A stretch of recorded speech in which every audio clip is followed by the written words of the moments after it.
Hello everyone, welcome back to another episode of Technologyglance. Today in this video, I'm going to guide you through how you can disable EasyList Hebrew on Brave.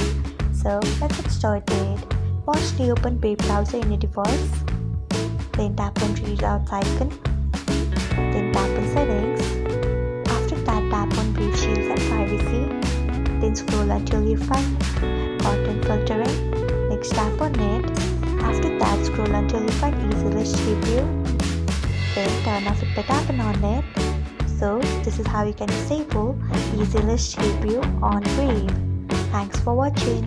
If you found this guide helpful, we would love it if you hit the thumbs up button below. We upload great tutorials like this one every day, so do not forget to subscribe to our channel and hit the bell icon so that you'll never miss another update.